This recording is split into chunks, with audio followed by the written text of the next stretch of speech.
Welcome to a special edition of the CEN show, the voice of the world community. This evening, we have a special guest that we've had on twice before, and it's been over a year, so I'm glad we have him back. And I just want to share a few things with everybody. I'm going to go ahead and introduce Mr. Bobby. He's from the CRCS show, Counter Racist Code show with Neely Jr. And they do an excellent job, and they're on weekly. So I'm glad that he showed up again for us, and it's wonderful to have him on. But before we get to him, and also we have Brother Machinda here from out of Louisiana, a regular guest, not a guest, but a regular member on our show, and he shows up almost every time, and I appreciate that. Real good. He's like a brother of mine. He's known me all of my life, so it's always good to have him around. And then, of course, I'm Roski Maskani. I'm the host of the show. And so let me share a few things before we get started with Mr. Bobby. So I'm going to show when Mr. Bobby first came on. And if we go back a few years back here, Mr. Bobby was on, and this was actually before we started the actual CEN show. He was on October 1st, 2020. And I had an interview with him. I was getting a little practice for this platform. So Mr. Bobby has been around since we started, and that's a good thing because we piggyback off of his shows, and it's just a real good thing that he's here. So let me take you to another show he did. And if you go to Community Education Network on YouTube, you'll see all of our videos that we have up. So that was the first one we did with Mr. Bobby. Here's the second one. So this is from July 15th, 2021. And he was, and you see, as you can see, as co-host of the Counter Racist Code show. And we had a real good show. You see how many people we had around. That was excellent. And then I want to show one more show that we had just yesterday. A real good show. Let's go to that.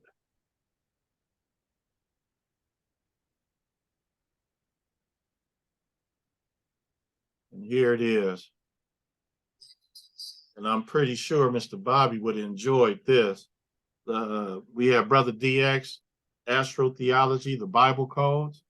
Very interesting show. And we had a few other people join, and it was just excellent. I really enjoyed myself. So I encourage everybody to go check out the previous shows with Mr. Bobby, and also the show from yesterday. And then we have 200 and something shows on YouTube. And also we have a few more, well, maybe not a few more because they had I think they cut off after a while, but we have about the same amount on our website, communityeducationnetwork.com. So now let's get started here, Mr. Bobby. Before I start with a little segment that I got from you guys, I want you just to tell us a little bit about yourself and anything else you want us to know. Well, see, I've been in radio and television. Oh, this is getting ready to go on my 54th year. I started off doing commercials and all that stuff in high school. And then I just matriculated all through there doing sports, basically play-by-play.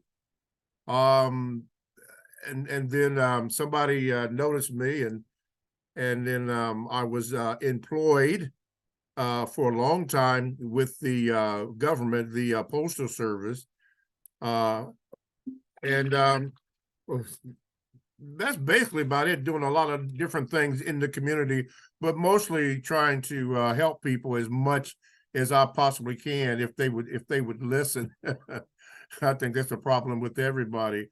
But, you know, in self-discovery, knowing what to do, knowing what not to do, You learn as you go on, and it's an ever learning process in life. You really never graduate. So, like today, since I have an opportunity to be able to speak with you and whoever may be listening, Brother Mashinda, for example, and others who may tune in, or others who may listen on YouTube, I try to make sure that I'm truthful, because if you don't tell the truth, then you're lost. And so I stay in that vein, telling the truth. And that's really about it. Nothing spectacular. That's just about it. Well, I just know this about you, Mr. Bobby. You are Yes, sir. very, very consistent with, you know, Neely Fuller Jr. and the show. And the information that I receive is excellent from both of you. So I just appreciate your efforts to help this cause to make our environment better. Because I Okay. know that the way I grew up in the city of Compton in Los Angeles, and man, I didn't. It's so many layers of values that wasn't healthy for me, and I accumulated a lot of them. And now that I've been encountered with people like yourself and Neely Fuller, Brother Mashinda, Professor Amin Ra, just a plethora of educators, community activists, and just lots of people that's going in the direction that I think that we should be going. Yes, It sir. it enhances me, you know, and make me a better person. So Okay. I just Hmm. take my hat off to all the people who contributes to positivity and constructive, you know, living. Yes, sir. So what I want to do, Mr. Bobby, is I told you earlier I want to steal from your show, and we Okay. want to start off with uh, the what's the thoughts on the mind of Mr. Bobby. The thoughts that on my mind is, I think I mentioned when you asked me that first question, but I'm noticing that a lot of people really do not listen to what you are saying. They have ears, but they can't hear. And during my development, I found out that in order to hear, you have to be trained how to listen so that you don't miss what's being said. You don't have to agree with it, but you need to listen to it and then research it to find out if it's true or not true. You need to find that out. Why? Because that helps you stay in focus with what the creator has for you to do. If you are all scattered and believe the things um, that are going on right now, they tend to lead to lies because of money. Everything is connected with it. Lying, deceit, cheating, any way that they can get it, deceptions and all that. When I was coming up, there was a saying, do not believe none of what you hear and only half of what you see. And as I began to do research, I began to find out that is actually true. Yesterday, I was doing a little research on vanilla ice cream because I was told by some elders that there was a time when Black folk couldn't eat vanilla ice cream. And I said, why? Under the Jim Crow South, they felt that vanilla was being white was pure, and that we being Black could not eat that. So they relegated us eating chocolate ice cream. Well, I had to research that and find out that this was a practice that was all throughout the South.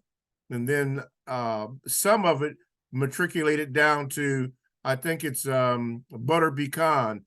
We got relegated, to that. When I came up, I didn't know that because, we had vanilla ice cream. Matter of fact, it was Neapolitan, strawberry, vanilla, and chocolate on the end. I didn't know this. And then that's just one little area. But then I found out that in every area of life, you have this type of thing going on. Not the truth, but you have lies.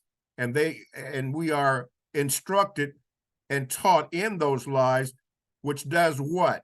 It leads to confusion. And this is where Neely Fuller's verse comes in particular when he speaks about racism. And if you had the book, you notice that on the first page it says, if you do not understand racism or white supremacy, then he has racism in parentheses. Listen to this. What it is and how it works, what you do understand will only confuse you. And that's what we've been operating in, is confusion, because we've gotten away from the teachings of the Creator and got in different groups and so forth, particularly using what is considered so-called religion and all that kind of stuff. It's just amazing. So I'm always in the vein of still learning, even with this conversation here. Still learning, because I don't know. I want to know, so that when somebody asks me a question like you are, that I can give them the truth from a referential standpoint. And that's important. I have to research the research, and then I research that because I'm not sure. I try to be as accurate as I can because of the way that we've been colonized and indoctrinated into a type of thinking that has taught us to hate ourselves. Yeah, that's interesting. I kind of noted the money, and people. This is a thought of mine. People get caught up in money, and then they start worshiping it or setting it as a value. I look at money as a tool, and that's a tool in this society. And it's a created and controlled entity by the powers that be. This is my observation of it.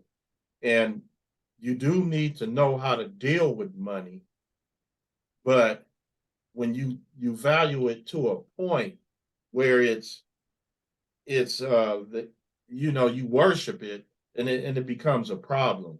But Okay. but I just want to add that to what you were saying, the money part. And then also when you say you have to reference things that are being put out there, and you got to research it.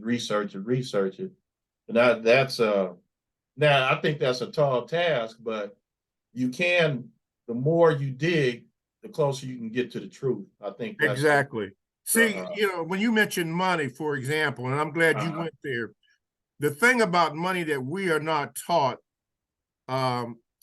see, as you said, we worship money, but what we don't understand, the Creator has put us in the position to, when it comes to money, for example, we work for money. You're not supposed to do that. We are supposed to let money work for us. In fact, everything should work for us. We have to employ it. We have to tell it what to do, or else we become slaves to it. But that could be just about anything, because he has given us that power to be able to do that. But the problem is we don't believe it. So we go after these things, whatever they are, money, sex, drug, we worship that instead of what is in us, which is the truth. He said that the Creator said, you shall know the truth, and the truth shall make you free. But we don't believe that. We don't believe it. So then we are tied up into cults or everything that is non-productive, where we become a slave to a system. We're not supposed to be a slave like that. He has given us the authority to rule over the things of the earth, not people, but the things of the earth. But we have it all twisted again, and then bringing Neely Fuller. If you don't understand it, guess what? You're going to act in confusion of everything that you do. And what's bad about that, you don't even know you're confused. All right, that's all right. Brother Machenda, you have any thoughts about what Mr. Bobby has said? Anything you want to piggyback on or ask or? Well, I just want to, acknowledge that I've listened to Mr. Bobby and Mr. Neely Fuller many times on the show. Uh, and again, I've listened to uh, two guys that are, basically keeping it simple, keeping it accurate, keeping it true. And I appreciate that. It seems like they break it down to the lowest common denominator so people can understand. People try to create different philosophies and add their twist to things. But, it's kind of like, math, once you come to that conclusion that, if you're trying to figure out a problem or issue, some situation, there's always a resolution. And it's basically, either common sense or, like you say, it may require research, like Mr. Bobby said, to kind of triangulate the information, basically bounce it off different sources and, and so forth. But at the end of the day, I look at it on a spiritual, kind of a spiritual energy thing where kind of like when you get hungry, you get hunger pangs. You have that biological feeling in your body that you're hungry. And it's like there's, that I guess you could say that esoteric side to where, if you in tune to what's going on, you will be able to recognize what's real and what's not. And a lot of people don't believe that. And so uh, in the field I work in, education, every day at the post-secondary level, it's empirical evidence of what Mr. Bobby's talking about in terms of the colonized mind and not understanding racism, white supremacy for what it is and how it affects individuals, globally and locally, nationally, all over, worldwide.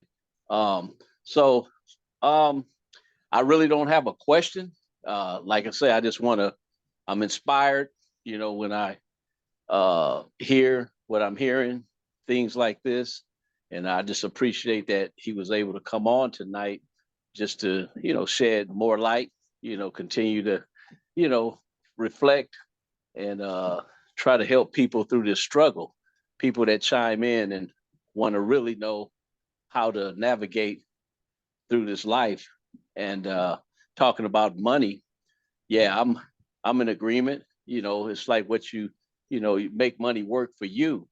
That's I right. know people who, matter of fact, not naming names, of course, but I was in a conversation today, and I recognized about an individual. They're very industrious, but at the end of the day, it's like it seems that they lose focus on the real task at hand. If you're into, say, the business of educating people or disseminating information to empower them so they can take their lives to other levels, well, it's kind of like, people who go to work to make money. You go, say, if you're a teacher and you're there and you're looking for a raise all the time, and me personally, I enter my work every day when I wake up. It's never a day. Well, I'm not I can't be absolute, of course. There's nothing's perfect. But at the end of the day, I wake up with purpose and take and challenge my day and try to stay within my path and what I do to make it not only a great day for me, but for someone else. And so there's different levels of communication that I've developed in terms of, I kind of cook to order for each individual because everybody has a story. There's not one individual on the planet that's alike. We might have some similarities, of course, but we are who we are relative to our own experience. And so when we're um, of course, when we're faced with, the enemy trying to seduce our minds or dealing with subliminal seduction, colonization, and all the other things that we are up against. And so my goal is to try to get people not only to learn something, a trade or whatever they're pursuing, but to understand what's going to take them further. Is reflecting back to what Mr. Bobby is saying. You got to dig deep. You got to peel back those layers of untruth, and then you soar. You rip it off as much as possible. I used to call it the banana theory, where you have layers of peeling that you got to pull off and get to that core of the banana. In other words, the fruit is there. So in other words, people are encased with all kind of misinformation and so forth. And so anyway, I'm just piggybacking and reflecting, kind of like in a mirror, so to speak. I'm in agreement, with the truth, and so thank you, Mr. Bobby. You're welcome, sir. See, and brother, you hit on so many good points, about that. For example, you take mindset. What is it and how does that work? Well, you say that you work for a company ABC or whatever. See, now that's the way that we have been trained. You work for, but that's not true. That is a lie. You are employed by a company. You signed a contract and all the things that go with that, but you work for you, and you have always worked for you. But it's to the advantage of those who like to dominate us to have you think in that mindset so they can put you where they want you to be. But you've always worked for you. And when I changed my mindset from working for company so-and-so and realizing that I work for Mr. Bobby, I began to grow and to think like that. And he's right. People need to do that. And then they will say, well, I don't know how to do that. And that is a legitimate question. So then the next question is, how do I get this knowledge? Well, you get it by doing what? You ask the Creator to help you, because he created everything. And when you do that, for example, he says it is word to be anxious for nothing, but in everything by prayer and supplication, make your requests known to him, and he will show you. He will show you. He will guide you to where you are supposed to be, if you are patient enough to wait for him to do what he said that he will do. As a matter of fact, in the book of Isaiah, chapter 60, verse 22, the last two lines says this. Isaiah 60, he said, when the time, T-I-M-E, when the time is right, he says, I, the Lord, I, Yahweh, will make it happen. Make what happen? Whatever needs to happen. I will make it happen. I produced everything. There isn't anything that I haven't produced. I will make it happen. Then he says, sleep at peace, rest. In other words, don't worry about it. But we bring worry into what he said don't worry about. And we can't fix it. We can't do anything about it. But when you surrender to his will and learn how to submit to him, then you have a chance to understand your place in what you're supposed to do, where you're supposed to be. Even when you on the job, a job, you are supposed to be the person that is in command. That doesn't necessarily mean the supervisor, but you make that job work for you, not that you work for that job. Even though you may not be, you might be a quote unquote, a regular worker, but you make it work for you because he has given you the authority to do that.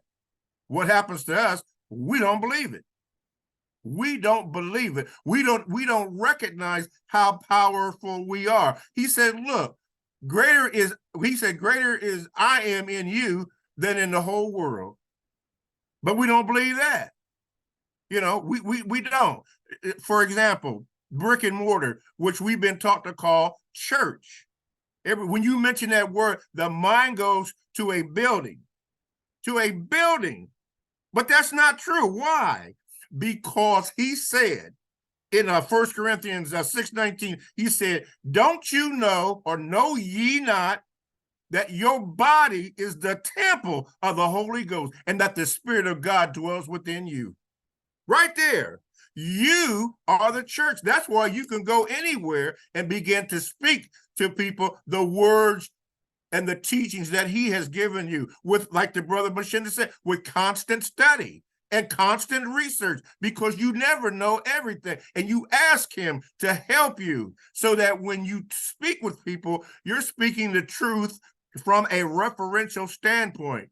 But unfortunately, just like in the days of Noah, people are hard-headed and stiff-necked. They ain't gonna believe you, and nothing you say are gonna challenge you. That's okay. They don't have to. But as long as you stay in the truth, you don't have to worry about that, because they don't have to believe you. It's all right. Just stay with the truth anyway, because you are free when you do that. Yes, sir. Yes, sir.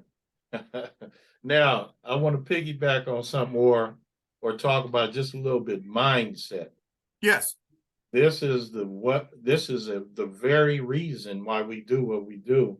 And I get it. Like I said, I piggyback from, or I got inspiration from the Neely Fuller show, and another brother, Kamal Cambone.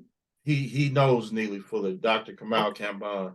Okay. You know, brothers like that, and the mindset that we have acquired from, and I keep saying it over and over again, growing up in this society, it's so not good for us. And so we do have to change our mindset. And that's what this is about, the changing of mindset to like you said, that was you said specifically, you said something that was this about, I guess it was the money, how you work at the job, and can you kind of repeat that Okay. again? See, Yeah. with the job, we have been trained, Mhm. pigeonholed, what do you call that? Indoctrinated in the thinking that we work for so-and-so, whatever company it is. And in all of our lives, that thing is pushed on us. Most of the time it's subtle. But when you get into what the creator has said, you understand, even though you are just employed by that company, but you work for you. The same way with money. You have money, you may get this money, but you don't work for that money. You make that money work for you. How do you do that? If you do not know how to do that, then you ask the creator how to do that. Okay, here you start getting investments, certain types of investments, so that doing what? Make your money grow. Make it grow, because he said that a good man not only takes care of his children, but leaves an inheritance for his children's children. How do you do that? You make your money grow. Different kinds of investments, but you have to know what those investments are. If you don't know who to talk to, ask him. Ask him to show you what you need to do, because you don't know by yourself. You're not on Wall Street or in the White House or whatever it is. You're here. You're on the street level. You need to know what to do instead of not knowing what to do and get caught up in all this stuff, because this stuff is working against you. But you have to take control over that. Don't let stuff rule you. You rule that stuff. You rule that stuff, because he has given you the authority to do that. But if you don't believe it, then it's not going to work for you. Example, you walk into a room and the room is dark. Okay, you want a light to come on. Okay, well, that light is not going to come on by itself. There's something you have to do. What is that? Turn it on, so that what? You can see. Just simple as that. But you have to understand the dynamics of that, and the dynamic of the power that you actually possess. You possess that power because he given to you. He gave it to you. Not only did he give it to you, for certainty, he said this. He said that the scripture said that God is not a man, Numbers 23:19. He said, God is not a man that he should lie, or the son of man that he should repent. In other words, even though he was born of a woman, but nevertheless, he was still divine. He didn't do anything. He didn't do anything. He cannot lie. I like what the great Nikki Giovanni once said. You might be too young for this, but she said that God is so hip, even his errors would be correct. Whoa, that blew my mind. I heard that as a kid. As a kid, I heard that. And then like I said, I began to embrace that, slowly and surely, to find out who I am and what I am supposed to do. And this is what I found out about. I don't know what to do. This is what he said. He said, in everything, not something, in everything, he said, do what? Give thanks. Why? He said, because this is my will. This is the will of God in Yahshua concerning you. So when you get down or wherever you're at and look like things is going wrong, because he said to give thanks, even though you don't understand it, he said, do it. Do it. And you'd be surprised what that thank you does. It activates things that you can't even see, things that you don't even know, and particularly things you have not been taught about, because they don't teach it in the so-called organized churches. They don't do that. They don't do it at all. And it's foolishness. And so guess what? We're confused. We get caught up in that stuff, and that's not good. So Mr. Fuller and I get out there, every Tuesday and try to expose the truth, to try to get people to understand that they don't have to believe it, but we put it out there anyway, because most of the time they're not going to understand it, and then and very few will do it. But that's okay. That's okay. I have a love for people. In fact, if you want to really know how to love, you have to ask the Creator to show you how to love, what love is. Other than that, you ain't going to know, because the world teaches you a kind of love that is lustful and all the other stuff that goes with it. That's why you depend on him. And then when you do that, depend on him, then you can speak with authority, because those are not your words. Those are the words that he has given you to say. Yeah, when I think about that, I'm thinking about self-empowerment. Yes. You're self-empowered. Then also, I speak to my students a lot, and I say, you be the change that you want. Yes. It starts with you. Yes. Yeah. So that brings me to that train of thought. Yes. You infect your environment. Don't let the environment infect you. There you go. There you go. You got it. You got it. Yeah. Right there. Yeah. You make the change that you want to see. So yeah, that's wonderful. Okay, Brother Mashinda, you want to talk about anything we just said? No, I'm just listening. Okay. So yeah, again, I always say, when I'm talking to people, what I consider as truth, based on my research and my discernment, I'm just talking out loud. They just happen to be in my presence. I'm reminding myself what I have to continue to do, and I like to share it, because like I said, I'm matriculating through this life, but I don't, again, if it's no good if I don't share information. What you run into is rejection, but you can't personalize it. It's a given in a lot of the equations where people are where they're at in their mind. And so the goal is, if they react to you, like in hate, or, lash out at you, or, I don't get into arguments with anybody. I remind them, hey, I'm trying to live by this myself. You just happen to be in my presence. That's all. With or without you, I'm moving forward, Yes, sir. But at the same time, I have a duty. I have an agreement. Yes, sir. The only way that I can ultimately attain a certain level is that, kind of like missionary, you got to spread it. You got to speak it into existence. But at the same time, you have to intentionally share it, and actually follow up and continue to do it. So, like I said, I've been charged with what like I said, with what I do in life, and I agree that the job don't own me, I own it. There you go. Nobody has a gun to my head to be there. There you and, go. and when I get in there, when I get in there every day, my purpose kicks in, and I do what I do. I'm an independent contractor. Yes, sir.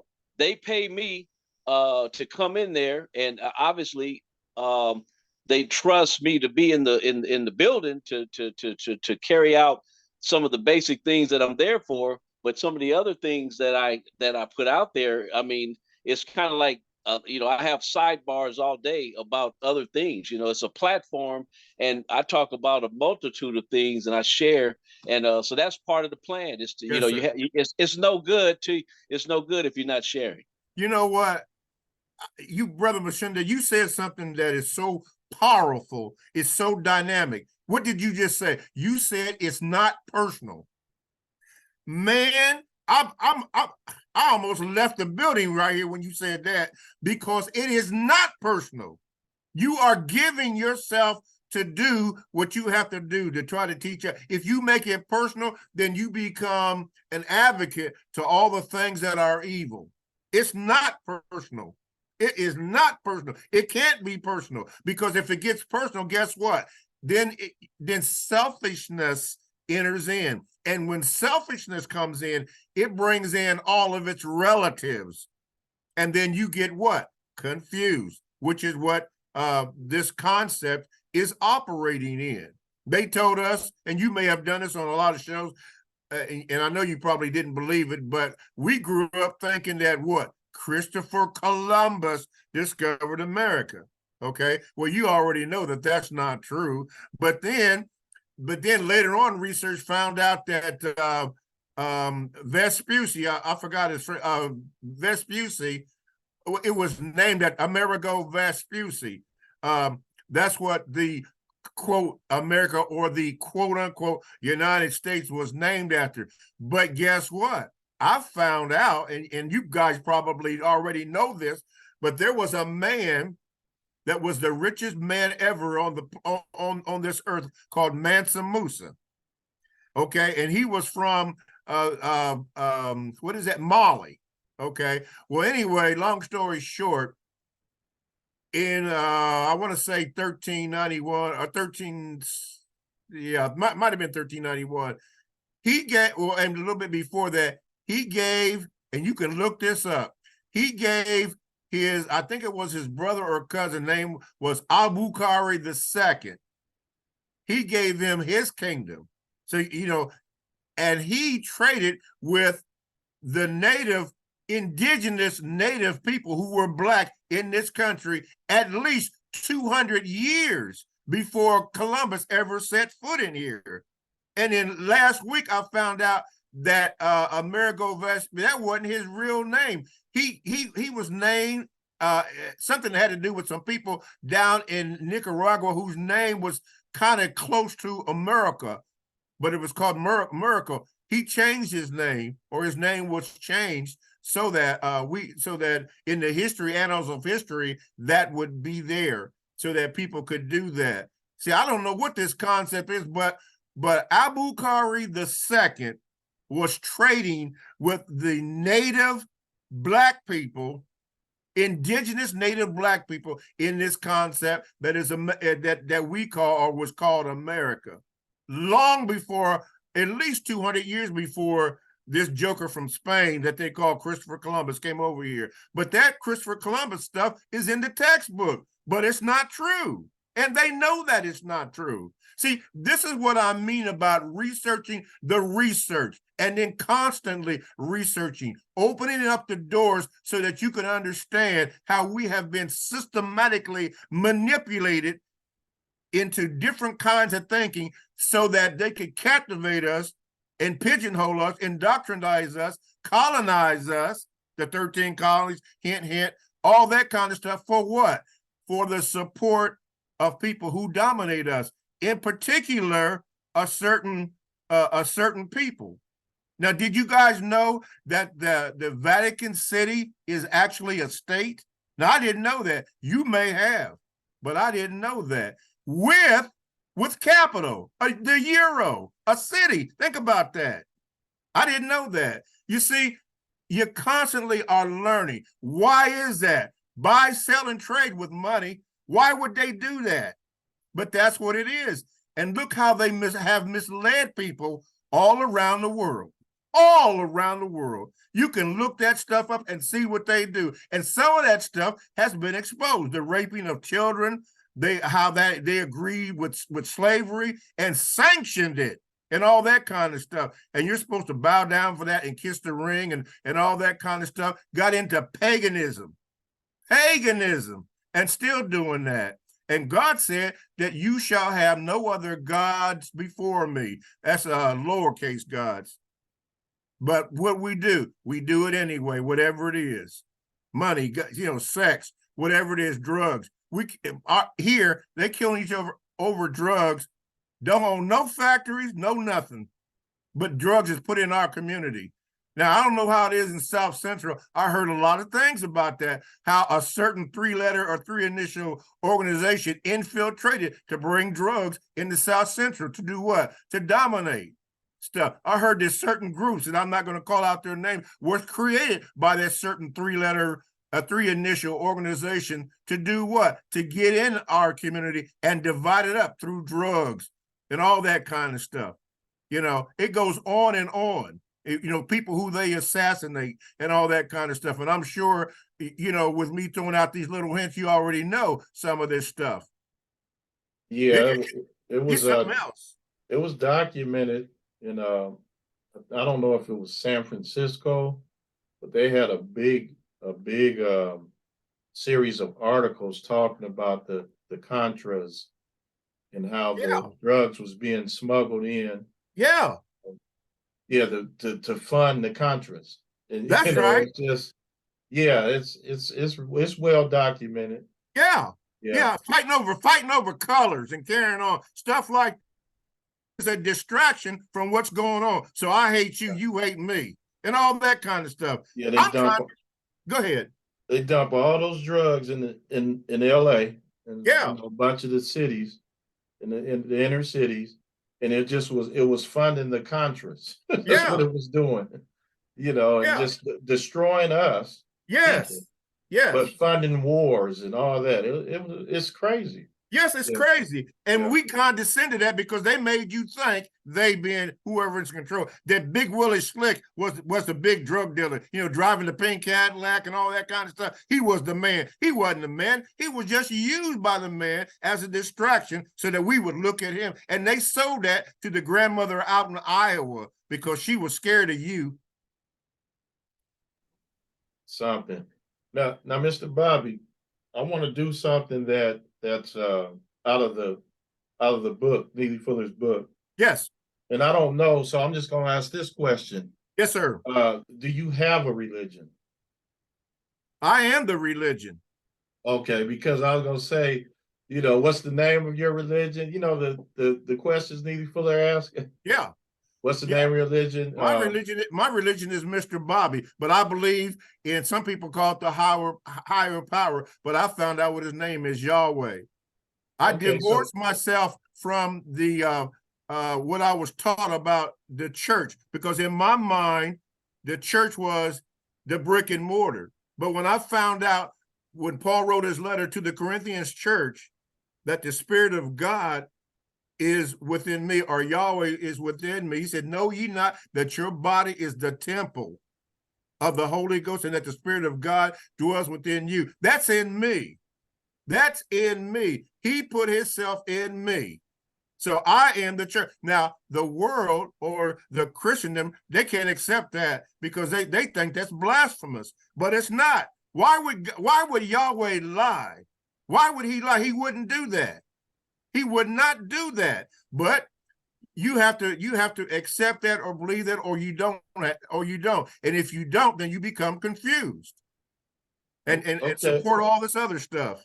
Go ahead. I'm sorry. So the name of your religion is Mr. Bobby, correct? That's it. Yeah. Okay. So now, what do your religion require you to do? Tell the truth. Tell the truth. Now, Yes. what do your religion require you to do when you interact with me? Tell the truth. Okay. Straight simple. I just wanted to get that from the three Yeah. questions he asked. Yeah. Yeah. I mean, we're sitting up here talking. See, I'm not supposed to lie to you. I'm not supposed to. I'm supposed to tell you the truth. Sometimes it might be hard to accept. And if I make an error, I try to go back and correct that error. But that's why I'm constantly learning. I don't say I'm still learning because Fuller says you're still learning. I'm actually still learning. Like that stuff about Abu Khari.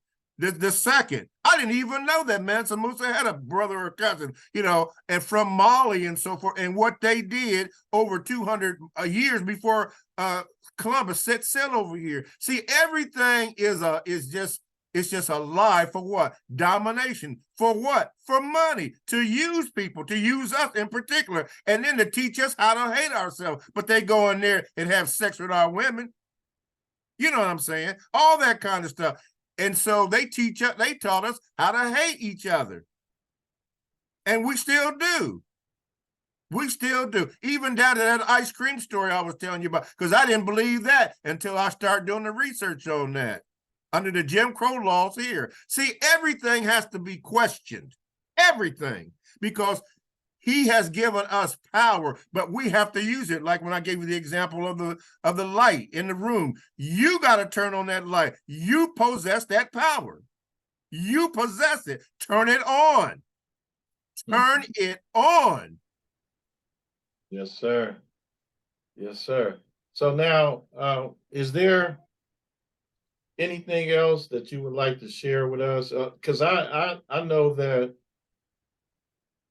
I'm heavily influenced by logic Yes, sir. and things that make sense, and I can relate to a lot what Neely Fuller talks about, because that's the realm I deal in. I do my best to keep things simple, and I do my best to be logical. It's that sequential thinking, and I teach math, so it's all the time. It's steps by step by step, and you start here and then you get to the answer.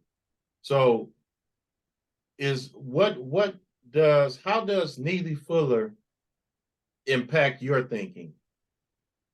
The only thing that I learned and still learning from Neely Fuller, or have learned, is that concept that he has at the beginning of the book, which is if you don't understand. Now he went in just to white supremacy, which he called racism. Okay, so what I did is I took that for everything. You have to understand whatever it is that you are doing, just like radio. Then I'm in radio and television. I have to understand what it is and how it works so that I can be in power and not let it overpower me. Because if I don't, then I become a slave to that system. And we're not supposed to be in bondage to anything like that, whether it's a man, woman, or system. But we have to take authority on that. How do you take authority? You have to go to the creator to do that and ask him, how do I do this? You said to do this. You said to come to you. You said if I lack wisdom, Father, you said to ask you, and you said that you would give it liberally and upbraid it not. And because you cannot lie, you are required, Father, to give it to me. Not only that, you can talk to him like that because he said to come boldly through to the throne of grace, where you may obtain what? Mercy, and then find grace to help in the time of need. He said that. So you can say that back to him, not being smart or irreverent, no. You ask him to help you because you need him to navigate through all this stuff that was set up long before you got here. And then I'm reading the book now. The latest one called The Great Controversy, of the Great Protestant Reformation, and all the lies and stuff that they did to just get us in here. And I kind of made reference to it in my earlier conversation about a certain church or a certain organization and how they did that and captivated the world with that and how we were supposed to bow down. Two examples. Number one, you know a place called Central Park. Is that correct? Yes. But did you know what it was called before that? You had told us before, and I know Okay. if we go Yeah. back Okay. and listen Anyway. to it, Yeah. but tell us Anyway. again. Okay. It was Seneca Village, a village of black people, but they took it over, and you know who they are. They took it over and made a park in it. So you don't know it as Seneca Village. You know it as Central Park. Or Were there residents there? yes, black. They were a thriving community. So they Yes. gentrified it, right? Yeah, all that stuff. Or how about this? In the Lakota Nation, out in South Dakota, North Dakota, out there. You know it. If I say this, you already know it. What is that? What about the four figures? Those monuments? What do you call that? Anyway, they had the four presidents on there. Oh, Mount Rushmore? Yeah. Yeah, okay. That's not the name of it. The name of it is the land of the six grandfathers, stolen from the Lakota Nation. But we know it as what? Mount Rushmore. See, they always do stuff like that. And then you got some guy down in Florida that don't want the truth to be told. That's in the books. That's in their books. But they don't want that to be told. You see, everything is geared in this concept, toward what they want to do. They don't want to know the truth. They want these lies to go and teach us these lies. And that's why we have to break ourselves away from that through the Father and not through that foolishness. And they even infiltrated religion. That's what that so-called Christian flag is in a lot of the churches when I was coming up. What did that mean? That meant that white supremacy was practiced there. We didn't know that, but that's what that meant. It was okay because they were watching, and they still are watching. That's what they do, infiltrating our groups and so forth, because they need to know why. Because they know that they are weak, but they try to project themselves as being strong. But they're not. That's why they got to infiltrate us all the time or under surveillance all the time, because they can't come at you one-on-one. They got to do this or organize plots and things against you. I don't have no hate for them, because hate, it ain't going to work. But you gotta know what your enemy is doing. You got to know. You got to understand their tactics, how they think, how they move, what they do. You need to know this so that you can protect yourself. Brother Mashinda had a question for you. Brother Yes. Mashinda? Yeah, you kind of covered a little just a while ago. You were speaking of, Columbus and all the falsehoods that, we've been subjected to. So over there in Florida, Governor DeSantis, his full-on assault on dealing with critical race theory, dealing with Black history, dealing with history that can empower our children, our people, things that are, we started this. We have a legacy of truth that's they're trying to eliminate out of the schools. Yes. Over there in Texas, Governor Abbott, he's over there taking over the eighth largest school district in the country, which is the Houston School District, which has over 200,000 students. And in the midst of them, they of course, I've been reading where Houston's been making some strides, of course, trying to bring up test scores and things like that.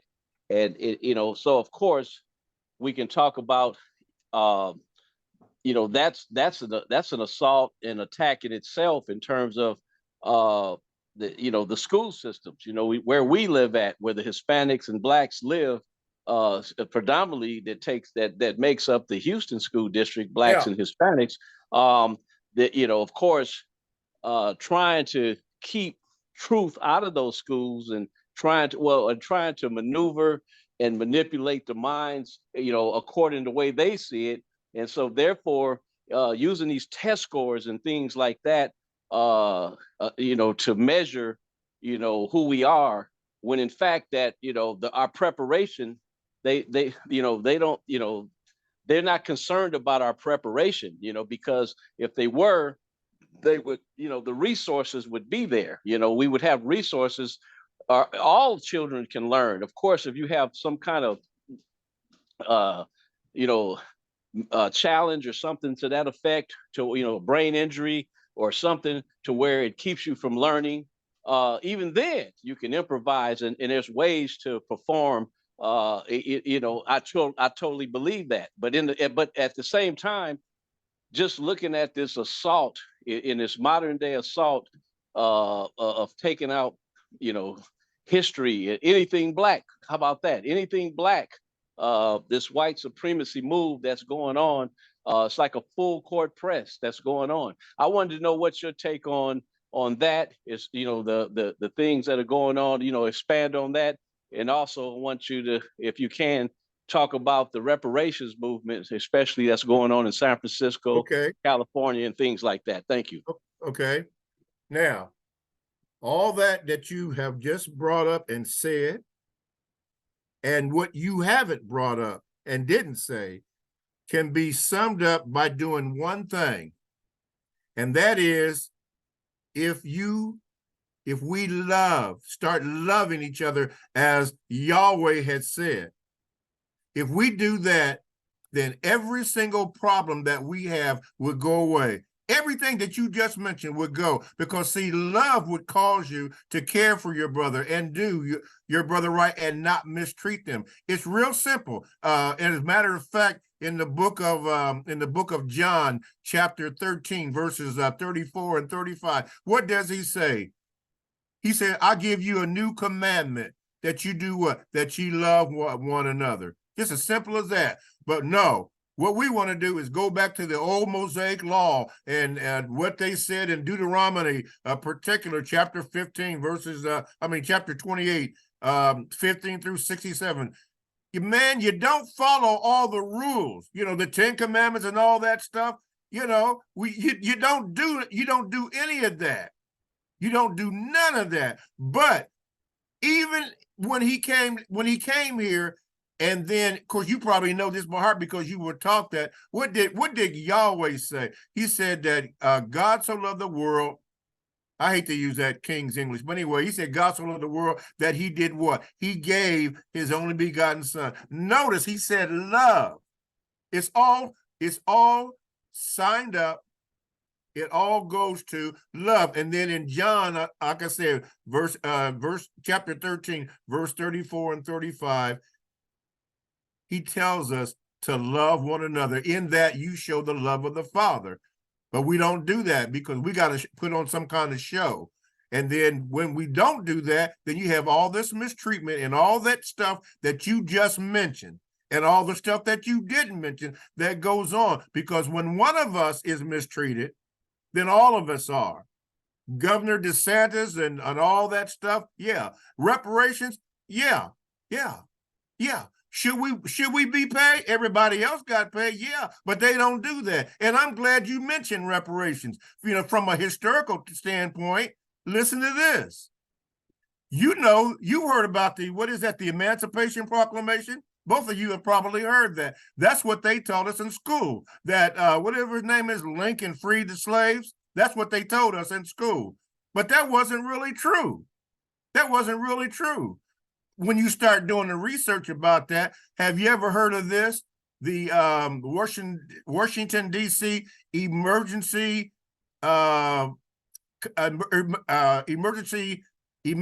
Compensation Act? Do you know what that was? Hello? Yeah, well, I'm listening. Break it down. Okay. Well, hear what this was. Was. They only told you half of the story. The other half was this: that Washington, D.C. Emergency Emancipation Compensation Act, the slave owners complained that since the slaves were freed, that they needed to be compensated. And they were. They gave them $300 per slave to be compensated for the loss of that workforce, okay? Now, they gave you or us what? Oh, they said 40 acres and a mule. I think you've heard of that. Okay.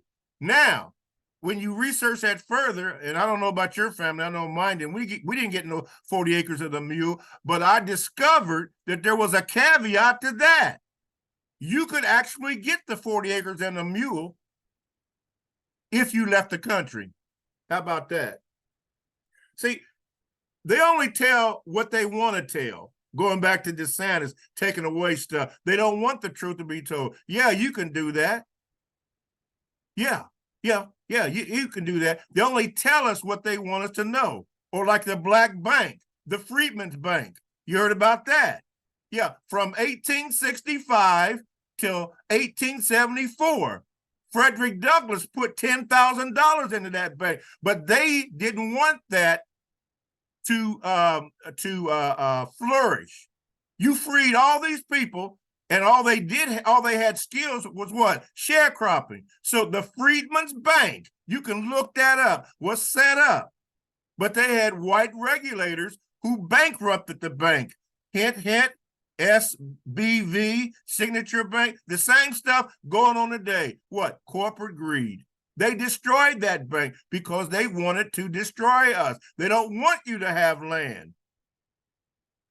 So reparations, yeah, we should get paid. You paid the German, you paid the Japanese, and now we have Japanese cars over here. Vietnamese, you know, they do hair and all that kind of stuff, nails, all that. You go over there and bomb those for what? Who benefited from that kind of stuff? See, the absence of love causes us to do all these things that you were talking about, every single one of them. But nobody wants to do that, love them, because that's too simple. Oh, how can loving somebody eliminate all the problems? Because God said so, man. God said so. You know, your argument would be against God, not against me. How do we do that? Then ask God how to do that. Stop mistreating your brother. Stop lying to your brother. You guys, you know, you on the West Coast and then you're in Louisiana. I need you. I need you. You're my brother. I need you. I need you for real. I need whatever knowledge that you have to give me so I can help give to others. I need you and you need me. And I need you hard. Because it's like my fist, my hand, yeah, I can do a lot of things with my hand, but when my hand is together like a fist, oh man, we can do a lot of things. That's togetherness. We can do that instead of being separated, and they did a good job of separating us or gentrifying our communities and so forth, so they can get in here and take over and build things for themselves. So reparations, yeah, absolutely. Absolutely should give that to make up for what we have lost. We don't have no generational wealth. We can't even go back and find out who our relatives are. You might be a relative of mine. I don't know. They did a good job in separating us and to keep us separate. And then telling us that we were 3/5 of a person, you know, for voting purposes. You know, all kind of stuff like that. And that's in every area. Every area. Chief manipulators. Yes, absolutely. And they don't like for you to tell them that. But see, you can prove it, just like Mr. Fuller says, by the evidence of their actions. The evidence tell the truth. That's why and like love is an action word. You can tell somebody that you love them, but love is an action where you got to show them, brother. So going back to that scripture, God so loved the world that what did he do? He gave himself through his son. He didn't have to do that, but he loved us so much that he did that. He gave. We don't give, we take and steal, lie, and all that stuff, manipulate, you know, constantly. I listen to a lot of reggae, and Gregory Isaac, the cool ruler, he said, if you always want to give, you never want. Hey, it's right. Right. He's right. Yeah. Yes, sir. Mr. Bobby, I really appreciate you coming on here. Yes, sir. Thank you. And what we're going to do is we're going to invite you back. You know, I gave you a break there for about over a year, and I contacted you and asked you, can you come back? So we definitely want to always get you on here. Powerful words, powerful. You know, your passion is 100, and we need that type of energy around here. You know, Thank you, my brother. and appreciate all that you do, and Mr. Fuller and Yes, sir. Brother Machinda. You know, we all, you know, love to come here and talk and come up with some solutions too. You know, Yeah. your solution, what you said plenty of, you said, you know, ask for the guidance from the Yes. Most High. You know, ask, Yes. and and when you like me, Neely Fuller also say, he said, if you start, you know, when you sit back and you think and you start asking questions, he said the things start coming into your mind. You know, the answers Yes. start coming to you. So it's very important, the empowerment. You know, that self empowerment. You be the driver of you. You know, Absolutely. Yeah. so you know, I appreciate all of your strong words, and also I want to share, Brother Machinda. Any last things? Anything else you want to say, or what, Brother Machinda? Just I want to thank Mr. Bobby. I just want to comment on his professionalism. I noticed like on the show when I listened to Neely Fuller, I said it's the most well-mannered, proper guy I ever heard, like on the on a broadcast or something, in Oh, terms of thank you, sir. the Thank you. well, just the respect that he has on the show. He does it's no he doesn't show any ego, any narcissism or anything negative. It's always positive. That's what kind of, it's a synergistic effect, you know, when it draws me to the show whenever I do listen. You know, it's kind of like what you talk about love, you know.